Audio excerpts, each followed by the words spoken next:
Hi everyone, welcome to the second part of Bitcoin Whitepaper walkthrough. Make sure to watch the first part, link is in the description. Before we dive in, do subscribe to my channel and turn on the bell notifications. Let's start with a summary of what we have covered till now. So we have looked at the history of blockchain, how it started, motivation behind starting this, what is a trust-based model, how our electronic payment system and cryptography work in order to create a decentralized network of transactions. What exactly are transactions itself, how the hashes work, what are public key, private key, how the signing works, how in a blockchain different blocks are linked together with one another, the problem currently which exists in a decentralized network, what are the requirements. Next we looked at timestamp servers, what is the importance of having a timestamp in a blockchain and how it helps us avoid the problem of double spending. Then we looked at the consensus mechanism, which is proof of work, which is used in Bitcoin. Here we looked at how different hash functions are used and what is the nonce and how CPU efforts are used to create a decentralized network and in fact a network where every individual without even a need of a central agency can always check either the transactions are all correct or not. And then lastly in the network section we looked at how the Bitcoin network or blockchain network can be set up to process transactions from one block to another. Let's start with incentive. By convention, the first transaction in a block is a special transaction that starts a new coin owned by the creator of the block. So the first coin in any blockchain is called first block in any blockchain is called Genesis block. It is the first block created by the owner of the Bitcoin and it's very special because it is not linked to any previous block, of course. This adds an incentive for nodes to support the network and provides a way to initially distribute coins into circulation. So the creation of this new block incentivizes the miners to keep on, or nodes to keep on supporting the network, and also jumpstarts the creation of new coins. So every time a block is mined, then some bitcoins are also rewarded. We'll look into it in just a second, since there is no central authority to issue them. So they have given an analogy: the steady addition of a constant of amount of new coins is analogous to gold miners expending resources to add gold to the circulation. Okay, so they have given an analogy that it's mining Bitcoin is similar to mining gold. So what happens in gold mining? Gold miners mine some gold and then they sell it to the market, and those gold which they have mined itself are valuable enough to pay something or reward themselves by expending their physical and mechanical inputs and everything. In this case, in our case, which is in case of Bitcoin, it is CPU time and electricity that is expended, not the manual labor or machine power. The incentive can also be funded with transaction fee. Okay, if the output value of a transaction is less than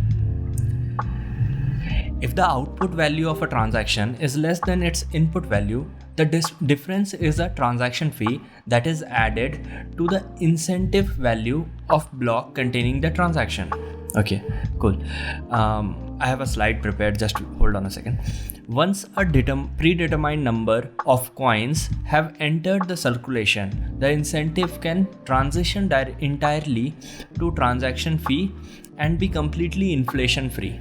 Okay, no new coins in the circulation after all the coins have been mined, and it will be inflation free. Actually, there will be some sort of inflation or deflation whenever someone loses the coin, but there is no new coin which is generated. Let's call it that. The incentive may help encourage nodes to stay honest. Okay, of course, we need to if we are asking people to expend resources, we need to provide them with some reward for them to make a living and be honest If a greedy attacker is able to assemble more CPU power than all the honest nodes, he would have to choose between using it to defraud people by stealing back his own payment, remember this, or using it to generate new coins. He ought to find it more profitable to play by the rules, such rules that favor him with more new coins than everyone else combined, than to undermine the system and validity of his own wealth. Okay, so what it is saying is, it is giving us a scenario. This paragraph talks about a scenario where someone, a dishonest person, if he or dishonest node tries to defraud people, then he can do that only by reverting his own payment, which he or she or they have made in the past. They can revert back the payment. They cannot create a new payment, okay, or use the entire CPU resources which they have to generate new coins. In any case, it is more profitable for the attacker to play by the rules, and playing by the rules gives them more reward compared to defrauding the entire algorithm. Okay, so it's a good time we should look at incentives. So in this section we discussed about two things. Incentive. So there are two types of incentive. One is transaction fee, which is input value minus output value if it is positive for any transaction. So whenever a transaction happens, suppose the input, someone send 10 Bitcoin to someone else, then the receiving end will only get 9.8 Bitcoin, for example, and 0.2 Bitcoin will go as a transaction fee to the person or to the node who verified that transaction and included that in the block. Okay. Second incentive is for the miners. Whoever is mining the Bitcoin, upon mining, they get some Bitcoins as a reward. Okay. And this is the only way to generate new Bitcoins. There is no other way to create new Bitcoins. You cannot copy an existing Bitcoin and create it. So with this logic, this is a embedded thing created by Satoshi Nakamoto, that this implies that over the lifetime, only 21 million Bitcoins will ever be mined, and number of Bitcoins minted per block will be reduced by 50% after every 210,000 blocks, or about once every 4 years. Remember in the first part, we discussed that each block takes around 10 minutes of time to be mined. So every 10 minutes there is one block mined. So if you calculate, so 210,000 blocks amount to around 4 years. So at the very start, if for every new block which was being mined in 2009, 50 Bitcoins were rewarded. Over the time, every 4 years or every that number of blocks, the rewards have been halved, and currently it stands at 6.25 Bitcoin per block which is mined. By this pace, it is expected that all the Bitcoins will be mined by the year 2140. Okay, back to this one. But what after? So we were looking at the greedy attacker. Now coming back to that portion, we were looking at the greedy attackers assembling more CPU power. So what happens after 21 million Bitcoins have been mined? The person controlling a lot of CPU power, or majority of CPU power, would not be able to mine any new Bitcoin. Okay, so in that case, the transaction fee should be more rewarding than committing fraud, because we already looked at after all the 21 million Bitcoins have been mined, the only incentive left remaining would be transaction fee. This brings us to the seventh point, which is reclaiming disk space. Here we will be talking about Merkle tree at a very high level. We won't be going into the depth, but you can definitely look after Merkle tree, how it works, all the details afterwards. I will try to link some of the articles in the description. Once the transaction in a coin is buried under enough blocks, the spent transaction before it can be discarded to save disk space. That makes sense. Once you have confirmed, once there are enough blocks ahead of the transactions, all the previous transaction, we are pretty sure that those are the valid transactions. So that is called a finality time, which is how long it takes for us to comfortably say that okay, now all the transactions before this are correct. Okay, so in order to save disk space, we don't keep a log of all the transactions in the blockchain itself. Rather, we use a Merkle tree. Let's look at it.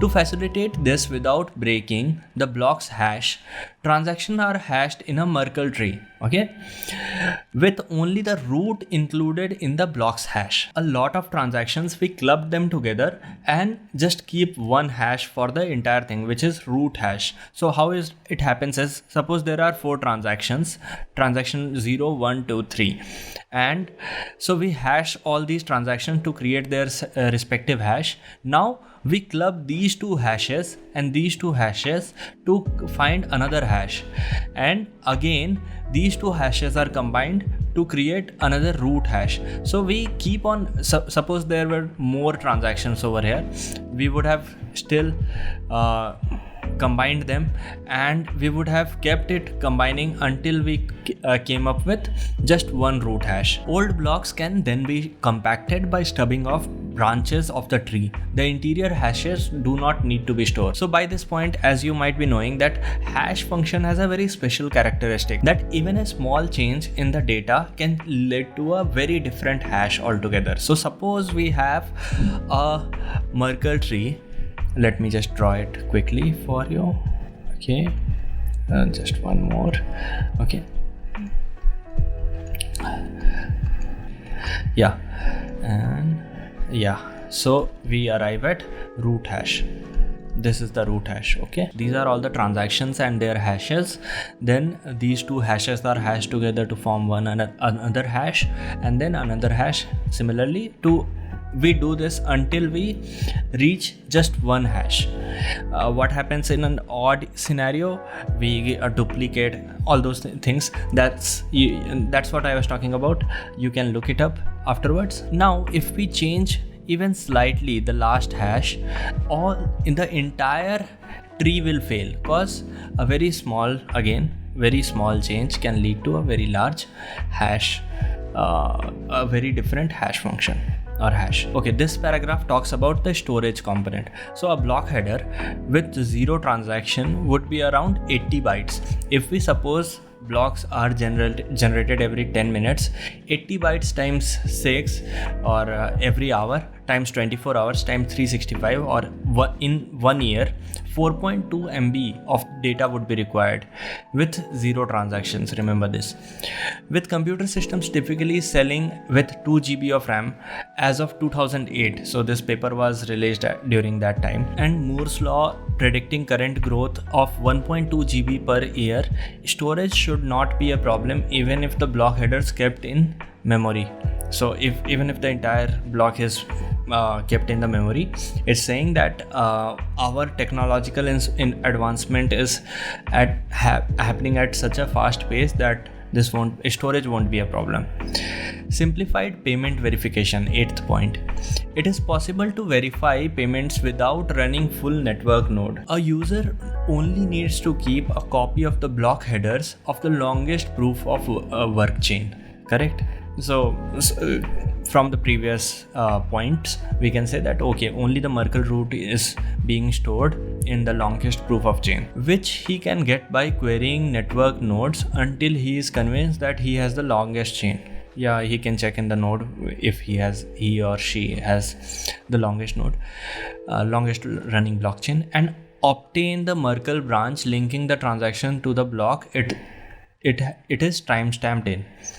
He can't check the transaction for himself, but by linking it to a place in a chain, he can see that a network node has accepted it, and blocks added after it further confirm the network has accepted it. So it might happen that a person might not be able to check the transaction efficacy of a transaction by himself, but he can reference to the entire blockchain whether that particular transaction was accepted or not in the longest running blockchain to verify that okay, this is a good transaction or not. As such, the verification is reliable as long as honest nodes control the network, but is more vulnerable if the network is overpowered by an attacker. Definitely, if the wrong node is controlling the entire longest chain, then it doesn't make sense whether a transaction is right or wrong.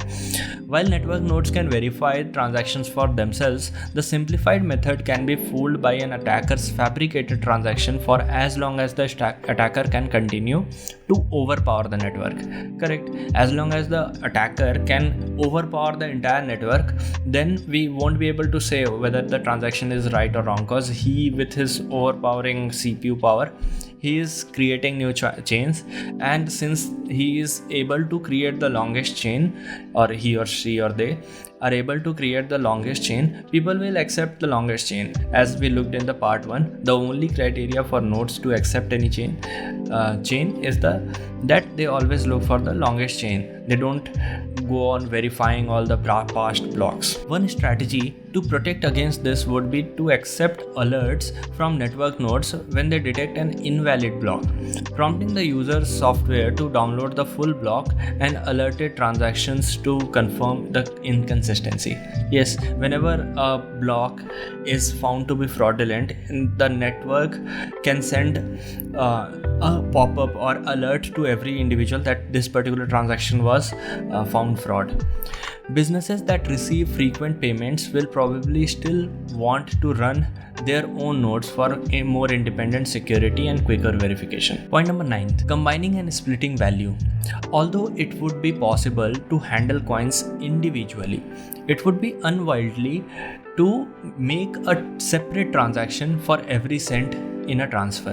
In a blockchain, since it is expected that the entire world is using it, so the number of transactions would be huge. So it doesn't make sense to for every transaction to be in a separate block or to be handled separately. Rather than that, the Bitcoin allows to be split, the transactions to be split and combined, containing multiple inputs and outputs. So each transaction can have multiple inputs as well as multiple outputs. A general scenario, or the normal scenario, is that there will be either a single input from a large previous transaction. So there is a high value transaction and it needs to go as a separate transaction altogether. Or there could be very small transactions which are combined in a block or combined together and amounting to at most one or two outputs. One is the total transaction, one for payment and one for returning the change. Like we looked at the 11.7 BTC example in part 1. Like if I am trying to pay 11.7 BTC and I just have 12 BTC, then the transaction would look something like I paid 12 Bitcoins and in return the receiver received 11.7 Bitcoin and the another I was given a change of 0.3 Bitcoins. It should be noted that fan out, where a transaction depends on several transactions and those transactions depend on many more, it is not a problem here because we are actually combining multiple inputs and outputs, so that's not a problem. There is never the need to extract a complete standalone copy of transactions history, one because of our combining and another because of we already are using Merkle trees. Next come to privacy. The traditional banking model achieves a level of privacy by limiting access to information to the parties involved in the trusted third party. So in banks or centralized economies, what happens is the bank controls all the information about the user and they can restrict any other person or any other entity from accessing those information. However, this is slightly tricky in case of decentralized network. The necessity to announce all transactions publicly precludes this method, but privacy can still be maintained by breaking the flow of information in another place by keeping public key anonymous. So as we know that public keys are sort of an address. So since in a decentralized network, anyone can see the source code, anyone can see what all transactions are happening. But how it happens is, for every public key, which is a lengthy hexadecimal characters, there is a transaction associated with that. But if the public key itself is anonymous, then the transaction is anonymous. Although you can see that, okay, this sort of transaction is happening, but we won't be able to link it with a particular person or entity. Hence, the privacy of that person or entity is secured. For creating public key, you don't require any kind of KYC. However, with enough research, it's possible to determine public key owner to some extent, because people leave their digital fingerprints all around wherever they try to surf, and it's always trackable, although the difficulty will increase. For example, in the DAO hack, there is a very good book, I will link in the description. In the DAO hack, Chain Analysis, another company which does blockchain research and analysis, all those kind of things, they were able to find the hacker by linking the transactions of the DAO hack which was taking place. Allegedly, they were able to find the hacker. The public can see that someone is sending an amount to someone else, but without linking the transaction to anymore. Covered that. This is similar to the level of information released by stock exchanges, where the time and size of individual trades, the tape, is made public, but without telling who the parties were. Like if you trade in stock market, you must be aware of the order book. There you can see that, okay, the stock price is this and these many orders are there. Even for larger transaction, you can go on the website and see that, okay, a huge order was placed, but you won't be able to say that who placed the order. That is anonymous. So it's similar to that. Here it compares the traditional privacy model versus the new privacy model, identifies transaction. This is pretty straightforward. As an additional firewall, a new key pair should be used for each transaction to keep them from being linked to a common owner. Some linking is still unavoidable with multiple input transactions, which is necessary to reveal that their inputs were owned by the same owner. Solution, however, while converting to fiat, we would still be able to require real world identity. So here it is trying to say that every time you do a Bitcoin transaction, you can create a new public key, because that doesn't require you to give your KYC or anything. You can just simply create a new address or new wallet. But whenever you will try to convert that Bitcoin into a fiat currency like dollar or euros, pounds or INR, then it would be linked to your real world identity if it's not in cash. The risk is that if the owner of a key is revealed, linking could reveal other transactions that belong to the same owner. Correct? So suppose you had one public key and that public key is made aware to the world that it is your public key, then everyone can look on the activities of that public key, and hence they can trace back all the past transactions that you have done. Section 11, calculations. We consider the scenario of an attacker trying to generate an alternate chain faster than the honest chain. Even if this is accomplished, it does not throw the system open to arbitrary changes, such as creating value out of thin air or taking money that never belonged to the attacker. Okay, so here this paper talks about a situation where the attacker is trying to generate a chain faster than the honest chain, and it says that even if the attacker is able to do so, the attacker won't be able to create value out of thin air. That's true. We will look at how. Nodes are not going to accept an invalid transaction as payment, and honest nodes will never accept a block containing them. Correct? So any invalid transaction, even though the chain is the attacker has a majority vote, but other nodes are not accepting transactions, invalid transactions, and honest nodes will never accept a block containing invalid transactions. So what is left with the attacker is they can only try to change one of his own transactions to take the money back that he or she or they recently spent. Suppose the attacker made a transaction of 100 rupees, so he can 100 bitcoins, then he can just modify that transaction that he made the payment, but he will again receive the change as 100 rupees, saying that the balance was not changed or something like that. But he cannot create a random transaction saying someone paid him 100 rupees. So that is creating value out of thin air. The race between the honest chain and an attacker chain can be characterized as a binomial random walk. The success event in the honest chain being extended by one block, increasing its lead by +1, and the failure event is the attacker's chain being extended by one block, reducing the gap by -1. Okay, so this is trying to create a scenario where we have, let me just annotate, we have a scenario that there are two chains, okay, two blocks as of now at the starting point. Both good and bad chains are trying to create new blocks after this. A success event is denoted when a good block creates a new block, and failure event is considered when a bad attacker is able to create a new block. So this is denoted by +1 and this is denoted by -1. Okay, correct. The probability of an attacker trying to catch up from a given deficit is analogous to a gambler's ruin problem. Okay, so I have linked the gambler's ruin problem in description.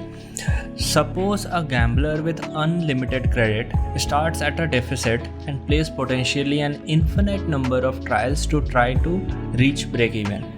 Okay, we can calculate the probability he ever reaches break even, or that an attacker ever catches with the honest chain, as follows. So here a gambler has infinite sum of money. This is the scenario. He has infinite sums of money, like this is a pile of money, and he goes to a gambling casino and tries to place bets unless he wins or she wins. So he has to win more than this pile in order to make any profit. So he will keep on losing or gaining, and that is the gambler's ruin problem. Okay, so in this scenario we will see that as the number of trials goes forward, the chances of the gamblers ever reaching the break even, not even the profit. So this is the initial amount of money which he started with this point, and as he keeps on betting, he might lose some time, then win some time, then lose, win, lose, win, lose, win. So if we plot this, we can always say that exponentially the gambler would be losing a lot of money, and as the scenario progresses, as he or she spends more and more money to even break even, it will become very difficult if he starts losing a lot of money beforehand. So this is again denoted using an equation given. I don't think we should look at it, but okay, let's try to go through it. So P is the probability an honest node finds the next block, while Q is attacker finding a new block. Z is the probability the attacker will ever catch up to the Z block behind. Okay, so then QZ probability is either 1 if P is less than Q. Okay, so the paper tries to calculate the probability that the attacker will catch up from Z blocks behind. So suppose there is the good chain has already created and 3 blocks after the common tie-up, and here is the attacker chain, and he still has to create 3 wrong blocks in order to catch up to them. So Z over here is 3. Okay. So the probability of the attacker catching up to this good chain is given by qz equals q by p to the power z, which is over here. Okay, that's just it. Given our assumption that p greater than q, which is the probability of honest node finding the next block is greater than the probability of attacker finding the next block, the probability drops exponentially as the number of blocks that the attacker has to catch up increases. Okay, so definitely, so here is the probability. This is okay, let me just write it over here so that I can explain that part. If p is greater than q, the denominator is greater than q, and the denominator, the whole thing is equated terms to the power z.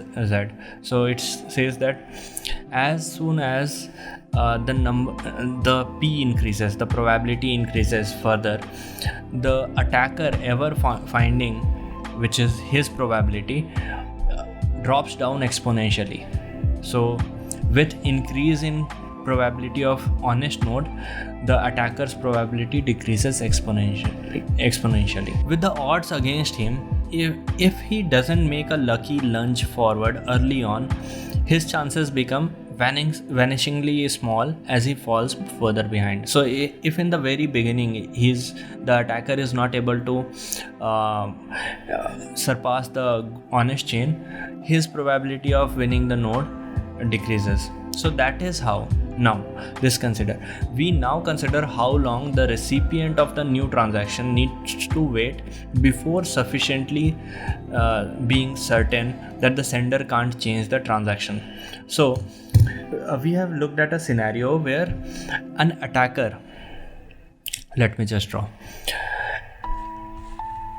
this is an honest chain, okay, and this was the dishonest chain, same chain, but this is the place from where the attacker and honest node started competing against each other.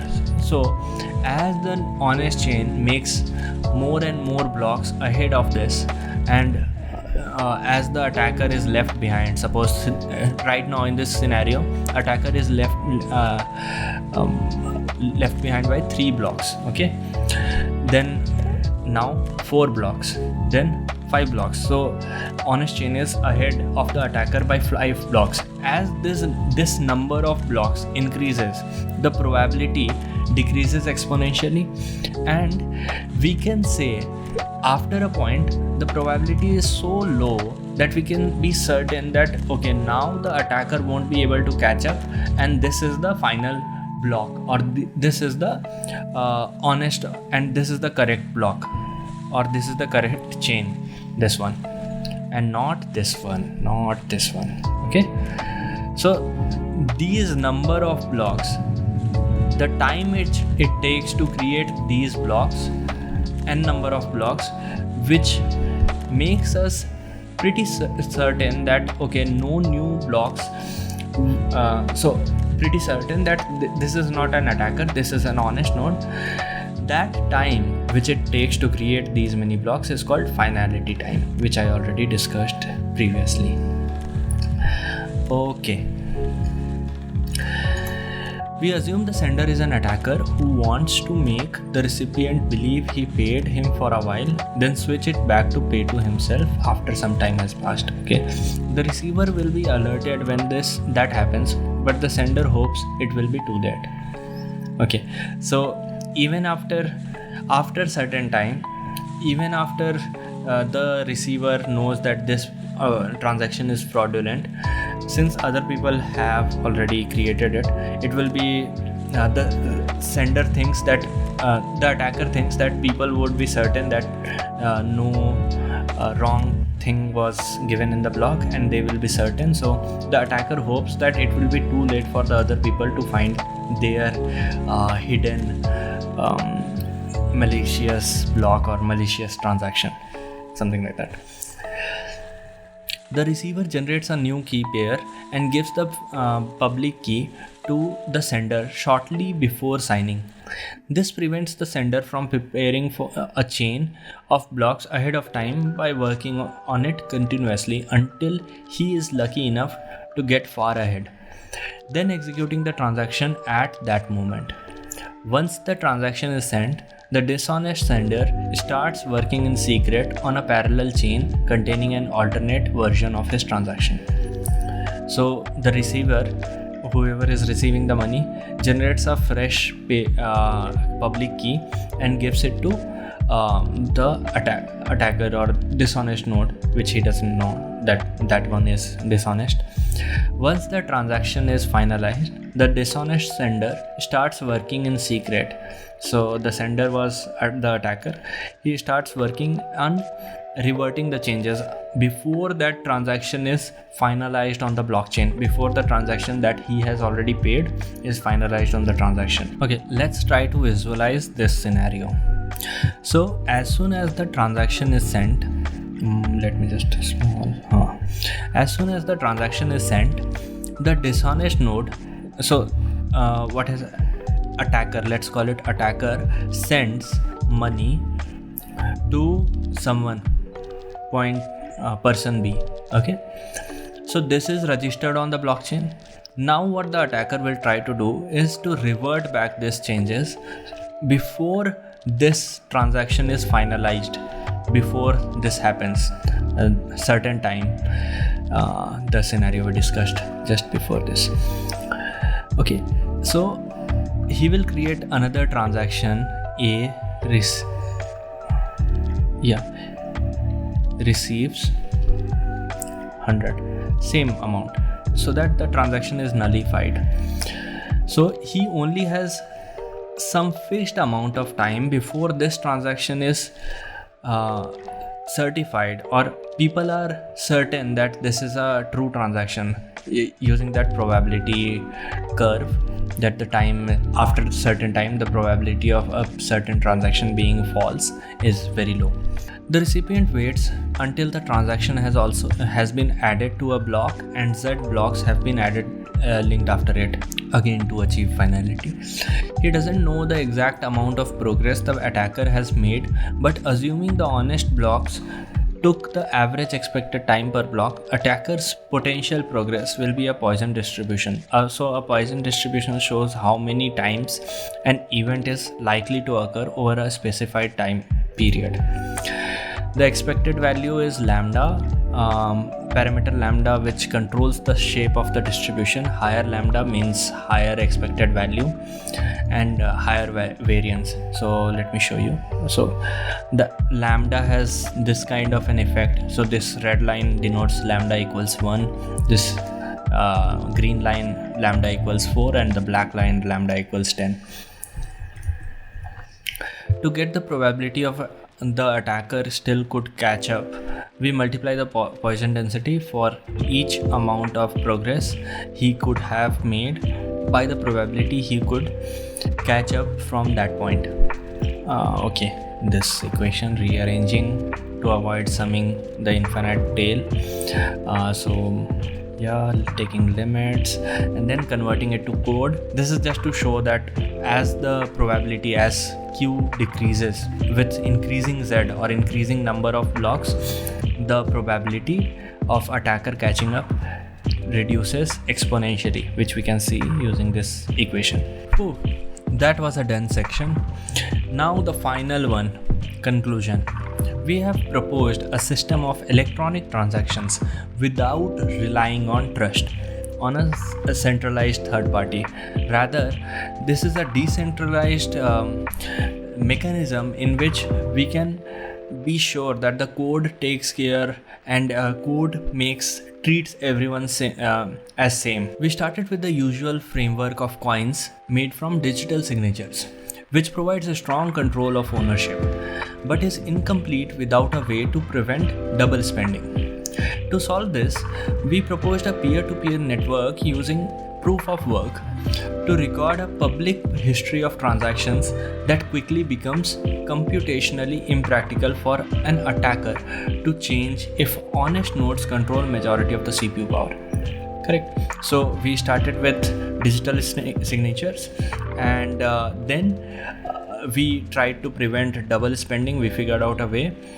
We again proposed a peer-to-peer network consensus mechanism using proof of work to record publicly the history of transactions and publicly broadcast it to everyone in the network, such that it becomes very impractical for an attacker to attack the blockchain without controlling the majority CPU power in the network. And as the network grows, as more and more people or more and more nodes join the Bitcoin network, it will be the larger the computational power would be. So in order for an attacker to destroy or take over the network, it will be even more tougher. The network is robust in its unstructured simplicity.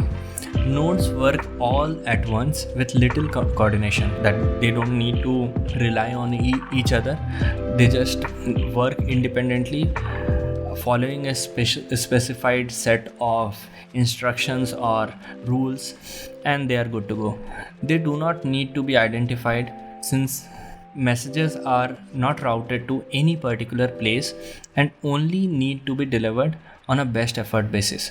So we don't need to know who is behind those nodes, and the anonymity is maintained because we only care whether a good transaction is being processed or not, and valid transaction is being processed or not. We don't need to know who processed that information.